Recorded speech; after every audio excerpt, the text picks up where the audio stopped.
Commander He-Jin Kim stood at the bridge of the Earth's flagship, the EDF Horizon. His dark eyes were fixed on the massive viewscreen before him. The alien ship was unlike anything humans had ever built. It looked like liquid metal frozen in space, with smooth curves that seemed to defy engineering. "Status report," He-Jin said, his voice steady despite the tension in the air. "The Artaxian ship is holding position, sir," Lieutenant Sun Mai Lee replied from her station. "They're sending the agreed-upon signals. Everything matches our first contact protocols." This was humanity's big moment.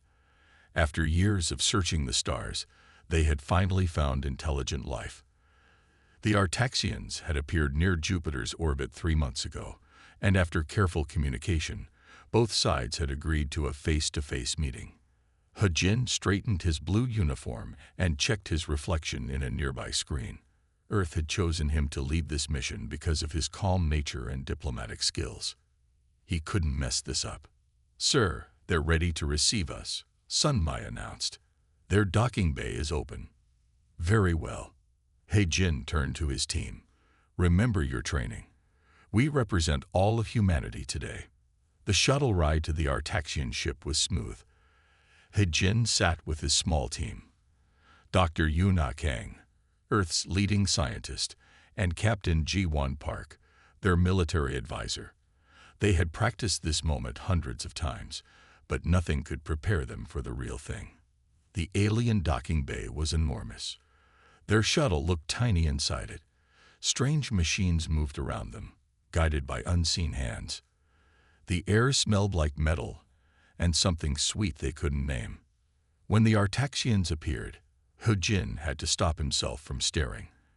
They were tall, almost 3 meters, with silvery skin that seemed to shimmer. Their 4 eyes blinked in different patterns, and they moved with incredible grace. "Welcome, humans," the lead Artaxian spoke in perfect English. "I am High Commander Vex. We are pleased to meet our galactic neighbors at last." He-Jin bowed slightly. "Thank you for having us, High Commander. We look forward to peaceful cooperation between our peoples." The meeting room was grand, with walls that seemed to shift colors slowly. He-Jin noticed how the Artaxians looked at their equipment with slight smiles, as if amused by children's toys. "Your ship is impressive," Dr. Kang said, trying to start a friendly conversation. "Yes," Vex replied, not hiding his pride. "Our smallest vessels could easily outmatch your entire fleet. But do not worry. We come in peace." Captain Park's shoulders stiffened at these words. He-Jin saw it and quickly spoke up. "We have much to learn from each other, I'm sure." "Indeed." Vex waved his hand, and a hologram appeared in the center of the room. It showed Earth's military bases, ships, and weapon systems in perfect detail. "Though I must say, we find your weapons quite primitive. Projectile weapons, nuclear devices.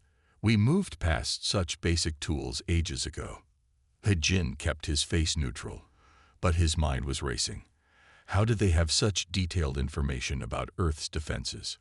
"Our energy shields can stop any physical attack," another Artaxian added. "And our plasma weapons make your most powerful bombs look like firecrackers." "We appreciate your candor," He-Jin said carefully. "Earth believes in peaceful cooperation, but we also believe in protecting ourselves." Of course," Vex said, his 4 eyes blinking in an odd pattern. "We merely wish to help you understand your place in the galaxy. There's no need for lesser species to waste resources on military development." The rest of the meeting was filled with similar subtle insults wrapped in diplomatic language.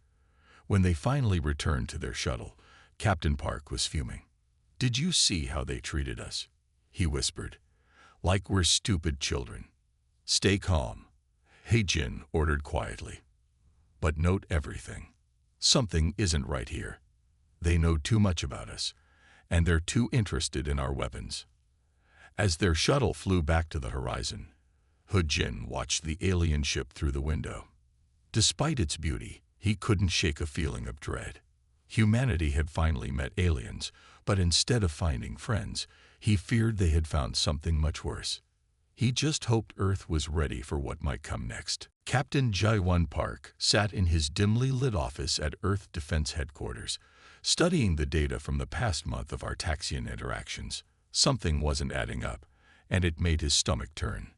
"Computer, show me the Artaxian ship movements again," he said, rubbing his tired eyes. The screen lit up with a map of the solar system, showing the paths of all known alien vessels. A soft knock on his door made him look up. Lieutenant Sun Mei Lee stood there, holding a tablet and wearing a worried expression. "Captain, you need to see this," she said, walking quickly to his desk. "I've been monitoring their communications as ordered. They're using a new encryption, but I noticed a pattern." Jae-won moved aside as Sun Mei placed her tablet on his desk. The screen showed waves of data, mostly jumbled and unclear. But there was something strange about it. "Look here," she pointed. "Every 12 hours, they send massive data bursts back to their home system. The strange part is, they're sending far more information than they're collecting from our official meetings." Jae-won's frown deepened. "They're gathering data from other sources. But how?" "That's not all," Sun Mei continued. "Yesterday, I detected small objects entering Earth's atmosphere. They're too small to trigger our regular defense systems, but they're definitely Artaxian technology." "Spy probes," Jae-won said, standing up suddenly. "They're mapping our whole planet." He walked to the window, looking out at the night sky, where he knew Artaxian ships hung in orbit, invisible to the naked eye. Their first visitors from the stars were turning out to be more like invaders than friends. The next morning, Commander Hae-jin Kim called an emergency meeting. Ji-won and Sun Mei shared their findings with Earth's top military leaders. The room was silent except for the soft hum of air conditioning and the occasional worried whisper. "It gets worse," Dr. Yuna Kang added, standing up to speak. "They've been asking very specific questions about our nuclear power plants, weapon factories, and defense systems. At first, we thought they were just curious about our technology. Now I think they're looking for targets." Hae-jin nodded slowly. "The Artaxians have visited 12 other worlds before Earth. Doctor, what happened to those civilizations?" Dr. Kang pressed a button, and images appeared on the main screen. They showed different planets, all with signs of civilization, but something was wrong. Some looked empty, others showed signs of massive destruction. "All 12 worlds are now part of the Artaxian Empire," she said quietly. "Some joined peacefully, others didn't. But their technology is so advanced," someone protested. "Why would they bother attacking us? They said our weapons are primitive." "That's exactly what worries me," Jae-won spoke up. "They're too interested in our weapons. It's like they're afraid of something we have, something they don't understand." Sun Mei suddenly straightened in her chair. "Captain, remember how their shields work. They stop physical objects, energy beams, even nuclear blasts. But they keep asking about our older weapons, especially gunpowder-based ones. Why?" The room fell silent as everyone considered this. Hae-jin stood up, his face serious. "Whatever the reason, we need to prepare," he said firmly. "They're not just studying us. They're planning something. Lieutenant Lee, keep monitoring their communications. Captain Park, I want you to work with Dr. Kang. Find out why they're so interested in our primitive weapons." As the meeting ended, Jae-won gathered his files. Through the conference room windows, he could see the evening sky turning orange. Somewhere up there, the Artaxians were watching, planning, preparing. But this time, Earth would be ready for them. He just hoped they would have enough time. The message came at dawn. Every screen on Earth turned on by itself, showing High Commander Vex's silver face. His 4 eyes glowed with a cold light as he spoke to humanity. "People of Earth," he said, his voice smooth but threatening. "The time has come for you to join the Artaxian Empire. Your primitive civilization needs our guidance. Surrender now, and we will be gentle masters." In the Earth Defense Force Command Center, Commander Hae-jin Kim watched with his fists clenched. Around him, Officers worked at their stations, trying to block the transmission. Nothing worked. "We have studied your weapons," Vex continued. "We know your strengths and weaknesses. To show you the futility of resistance, we will now demonstrate our power." The screen split to show an empty area in the Pacific Ocean. A small Artaxian ship appeared above the waters. It fired a single blast of purple energy. The ocean boiled instantly, creating a massive steam cloud. "That was only one of our smallest weapons," Vex said. "You have 6 hours to surrender. After that, we will take your world by force." The transmission ended. The command center burst into action. He-Jin turned to his staff, his voice steady despite his anger. "Status report," he ordered. "Sir, Artaxian ships are appearing everywhere," Lieutenant Sun Mei reported. "They're positioning themselves above major cities. Our satellites count over 300 vessels." Colonel Tai-Ho Choi rushed into the room, holding a tablet. "Commander, we need to launch Project Horizon now. It's our only chance." "Project Horizon isn't ready," Dr. Yuma Kang protested from her station. "We haven't finished testing the—" An alarm blared. On the main screen, they watched as several nations launched missiles at the Artaxian ships. The aliens didn't even try to move. The missiles hit their shields and exploded harmlessly. "Their shields are even stronger than we thought," Captain Jaewon Park said, studying the readings. "Nuclear weapons, railguns, plasma cannons, nothing we have can get through." He-Jin walked to the center of the room. "Dr. Kang, how close is Project Horizon to being ready?" "We've solved the main problems," she answered, "but we haven't tested it in real combat. It might not work, or it might work too well. We could end up destroying ourselves along with them." Another alarm sounded. The Artaxians were now shooting down Earth's satellites one by one. Each blast was precise, showing off their superior technology. "Sir," Sun Mei called out, "I'm picking up transmissions between their ships. They're planning to target our military bases first, then our power plants. They want to break us completely." He-Jin looked at the faces of his officers. They were scared but determined. Earth had never faced a threat like this before. Everything they had built, everyone they loved, could be gone in hours. "Colonel Choi," he said finally, "start Project Horizon. Dr. Kang, you have 3 hours to get it ready. Captain Park, prepare our forces for battle. Lieutenant Lee, send this message to all Earth forces. Stand ready. We will not surrender." As his officers rushed to obey, He-Jin watched the Artaxian ships on the screen. They hung in the sky like dark stars, confident in their victory. They thought humans were weak, primitive, easy to conquer.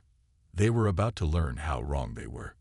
"May our ancestors forgive us for what we're about to do," he whispered, then turned to help prepare Earth's last defense against the coming storm. Deep beneath the Rocky Mountains, Dr. Yuma Kang worked frantically in a secret laboratory. Screens around her showed complex equations and diagrams. The clock on the wall counted down the remaining time. 2 hours and 45 minutes until the Artaxian deadline. "The quantum tunneling effect is stable," she reported into her headset. "But we need more power to break through their shields." Dr. Du Hyun-shin, a young physicist with brilliant ideas, studied the test results on his screen. He had been working on this project for 3 years, ever since they first detected the Artaxian ships approaching Earth. "Dr. Kang," he called out suddenly, "look at their shield frequency. It's not random. It follows a pattern every 3 microseconds." Yuna rushed to his station. The data scrolled across the screen, showing the energy patterns of Artaxian shields. Du Hyun was right. There was a tiny gap in their defense, a split second when their shields shifted from one frequency to another. "If we time our quantum pulse to hit at exactly that moment," Du Hyun explained, "we can slip through their shields completely. They won't be able to stop us." In the corner of the lab, Colonel Tai-Ho Choi watched the scientists work. He didn't understand the complex physics, but he knew this was Earth's last hope. The conventional weapons stored around them were useless against Artaxian technology. "How long to modify the weapons?" he asked. "1 hour to reprogram the quantum triggers," Yuna answered, her fingers flying over the keyboard. "Another hour to sync them with the shield frequency pattern. It will be close." Above them, they could feel the mountain shake. The Artaxians were destroying military bases around the world, showing their power. Each blast brought them closer to this secret facility. "Commander Kim is keeping them busy," Taiho said, "but we don't have much time." The scientists worked without stopping. Project Horizon had started as a theoretical weapon, combining Earth's primitive explosives with advanced quantum physics. The Artaxians had never imagined humans could develop such technology. Their arrogance would be their weakness. Do-hyun loaded the new calculations into the quantum core. The machine hummed to life, its blue light filling the laboratory. On the test range, a small prototype waited. They had one chance to prove it would work. "Testing now," Yun-ah announced. Everyone held their breath. The prototype fired. A beam of energy, too fast to see, hit the test shield they had copied from Artaxian technology. For a moment, nothing happened. Then the shield flickered and died. Behind it, the target didn't just explode, it vanished completely, transformed into energy by the quantum reaction. "It works," Do-hyun whispered. Then louder, "It works." Colonel Choi immediately grabbed his phone. "Commander Kim, Project Horizon is ready. The weapon works.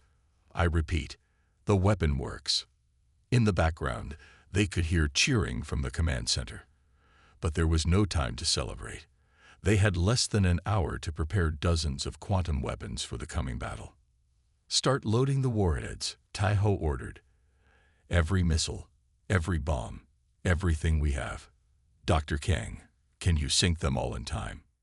Yuna looked at her team, saw the determination in their eyes. "We'll do it. Earth is counting on us. We won't fail."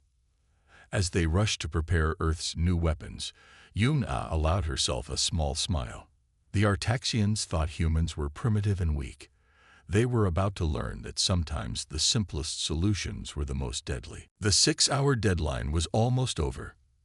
Commander Hae-jin Kim stood in Earth's main command center, watching the Artaxian ships hover above major cities worldwide. Their silver hulls gleamed in the sunlight, a reminder of their supposed superiority. "All modified weapons are in position," Captain Jaewon Park reported. "Every submarine, missile silo, and aircraft is ready and waiting for your command." Hae-jin studied the tactical display. The Artaxians had arranged their ships in perfect geometric patterns, showing no fear of Earth's defenses. Their formation was exactly what he had hoped to see. "They're so confident they're not even trying to hide," he said quietly. "High Commander Vex is about to learn a painful lesson about underestimating humans." The main screen lit up. Vex's face appeared, his 4 eyes glowing with satisfaction. "Your time is up, Commander Kim. What is Earth's answer?" Hae-jin straightened his uniform and looked directly at the alien leader. "Humanity's answer is this: we will never surrender." Vex's expression hardened. "Then you have chosen extinction. Our weapons air. Target locked on all Artaxian vessels." Lieutenant Sun Lee interrupted, her voice clear and strong. "Project Horizon is ready." "You still think you can fight?" Vex laughed. "Your weapons cannot harm us. Our shields." "Fire," Hae-jin ordered. Across the Earth, humanity's new weapons launched simultaneously.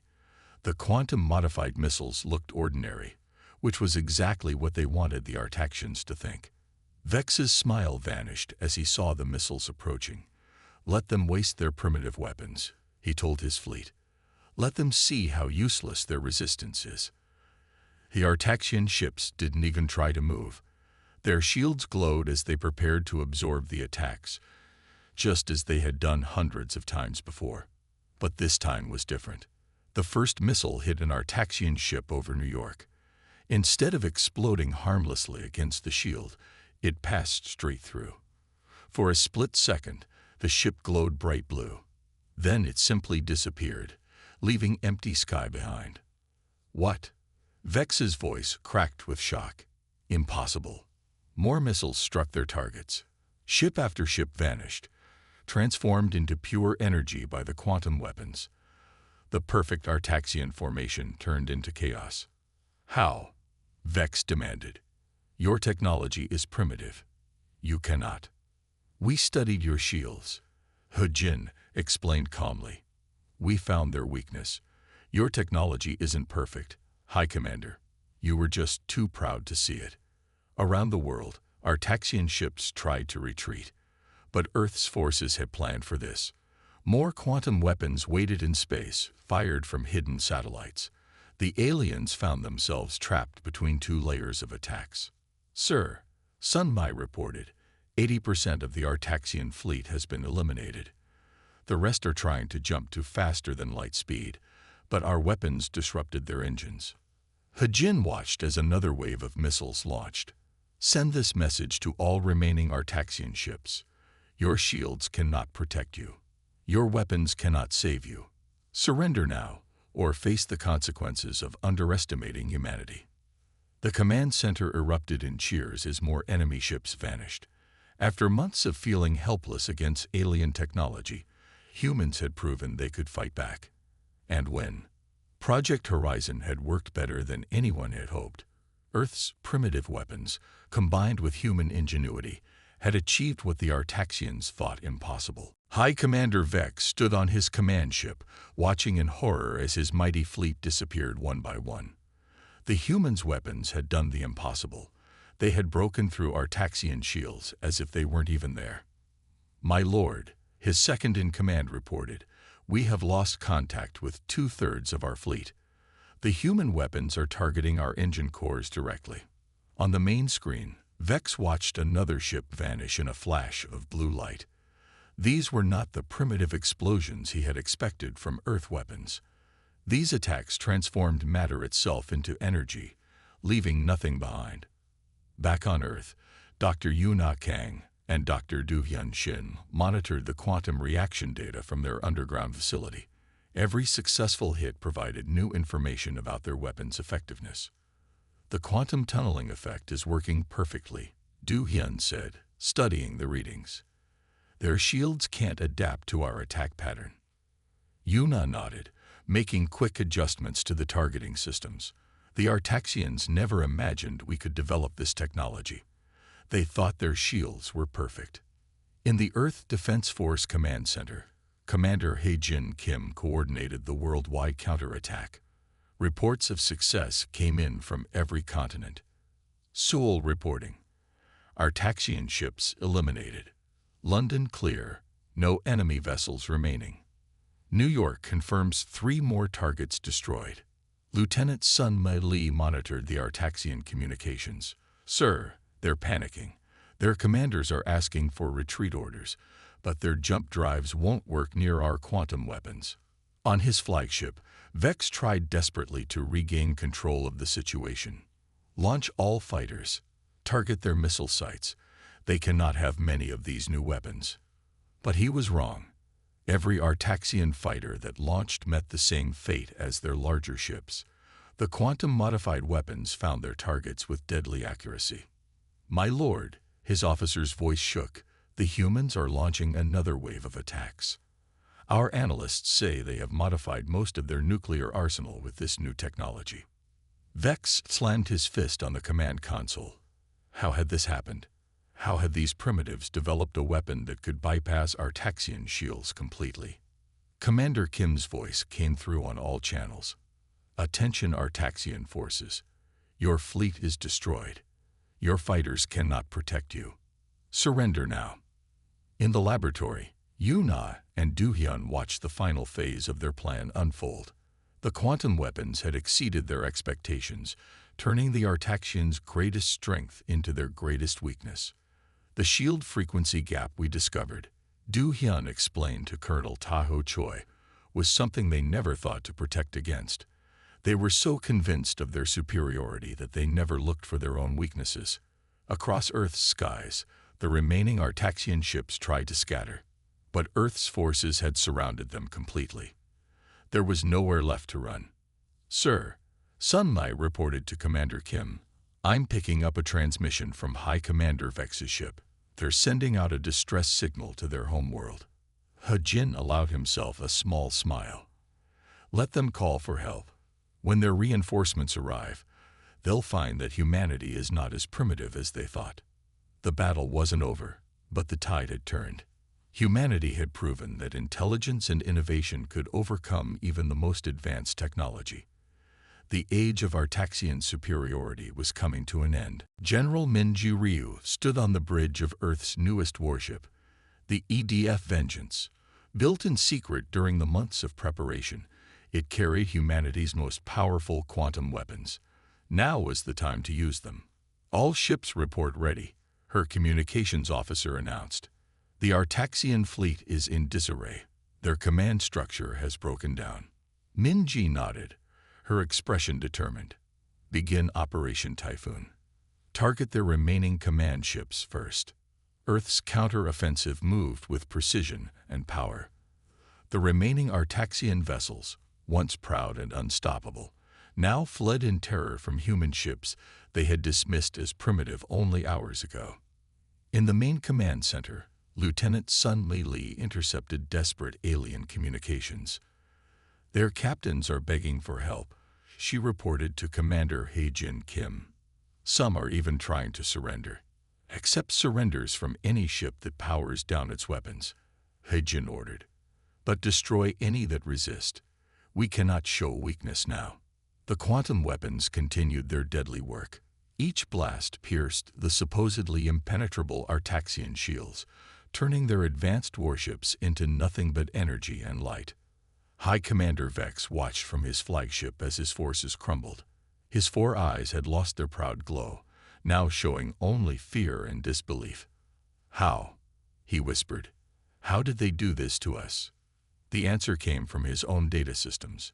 Human scientists had found the tiny flaw in Artaxian shield technology, the split-second gap when the shields changed frequency. It was a weakness so small that the Artaxians had never bothered to fix it. After all, what primitive species could ever exploit such a tiny flaw? Captain Jae-won Park led a squadron of fighters against the remaining alien ships. His pilots had trained for months in secret, preparing for this moment. Now their practice paid off as they executed perfect attack runs against the confused enemy. "This is for underestimating Earth," Jae-won said as his squadron destroyed another command ship. The Artaxian vessel vanished in a flash of quantum energy, leaving nothing behind but empty space. In their underground laboratory, Dr. Yuma Kang and Dr. Do Hyun Shin monitored the weapon's performance. Every successful hit provided new data to make the quantum tunneling effect even more efficient. "Their ships are trying to adapt," Do Hyun reported, "but they can't change their basic shield design fast enough. The flaw is built into their core technology." General Minji's fleet pushed forward, driving the aliens back. The Artaxian ships that tried to escape found their retreat cut off by more Earth vessels waiting in orbit. Another group requesting surrender, Sun Mai announced. The command center erupted in cheers as 5 more alien ships powered down their weapons. "The tables have turned," He Jin said quietly. "They came here thinking we were easy prey. Instead, they found a species ready and able to fight back." The battle continued around Earth's orbit, but the outcome was no longer in doubt. Humanity had not only survived the alien invasion, they had crushed it completely. The mighty Artaxian Empire had made a fatal mistake in underestimating human ingenuity and determination. The stars above Earth glowed with the light of victory, marking the dawn of a new age for humanity. They were no longer just another primitive species to be conquered. They had proven themselves worthy opponents and dangerous enemies to those who would threaten their world. 1 month after the Great Battle, Commander He Jin Kim stood at the United Nations podium in New York. The room was filled with leaders from every nation on Earth, all united by their shared victory over the Artaxian invasion. "The war is over," He Jin announced. "Today, The Artaxian Empire has officially surrendered and recognized Earth as a sovereign power. The room erupted in applause. On screens behind him, images showed the remaining Artaxian ships departing Earth's solar system. They moved slowly, their once bright hulls now dark and battle-scarred. Dr. Yuna Kang sat in the front row, her Project Horizon team beside her. The quantum weapons they had created had changed the balance of power in the galaxy forever. Now their technology would help protect Earth from any future threats. The Artaxian Empire has agreed to our terms, Heijin continued. They will respect our borders and never again threaten Earth. More importantly, they will share their advanced technology with us as part of the peace agreement. In orbit above Earth, Captain J1 Park commanded the new defense fleet. Earth's ships now carry both human quantum weapons and modified Artaxian technology. The combination made them more powerful than anything the galaxy had seen before. Patrol fleet reports all clear. Lieutenant Sun Mei reported from her new station in the Orbital Command Center. No unauthorized ships within sensor range. Earth had changed in the weeks since the invasion. Nations that once fought each other now work together, united by their shared triumph. The knowledge that humanity was not alone in the universe and could defend itself had changed everything. High Commander Vex had been replaced by his people. The new Artaxian leadership approached Earth with respect, not arrogance. They had learned a painful lesson about underestimating primitive species. Our victory taught us many things, Heijin said to the assembled leaders. We learned that true strength comes not from technology alone, but from creativity, determination, and unity. The Artaxians thought their advanced shields made them invincible. Their pride blinded them to their own weaknesses. Dr. Du Hyun-shin listened from his seat, remembering the moment they had discovered the flaw in Artaxian shields. Such a tiny weakness, but it had changed the course of history. Today, we sign a new treaty, Heijin announced. Not just a peace agreement with the Artaxians, but a pact between all nations of Earth. Together, we will explore the stars. Together, we will defend our world. And together, we will show the galaxy that humanity is ready to take its place among the spacefaring civilizations. As he spoke, new ships rose from shipyards around the world. They carried the flags of many nations, but served one purpose: to protect Earth and explore the vast universe beyond. The quantum weapons were now a symbol of human ingenuity. Other alien species had taken notice.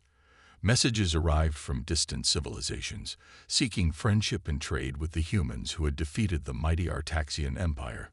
We go forward not seeking war, but ready to defend ourselves, Heijin concluded. Let the galaxy remember this. Earth is not weak. We are not primitive. We are humanity, and we have earned our place among the stars. As the applause filled the hall, Heijin looked out at the faces before him. Scientists, soldiers, leaders, all had played their part in saving Earth. They had faced extinction and emerged stronger. Whatever challenges the galaxy held, humanity was ready. The stars no longer seemed distant and threatening. They were a frontier, waiting to be explored by a species that had proven its worth in the face of overwhelming odds.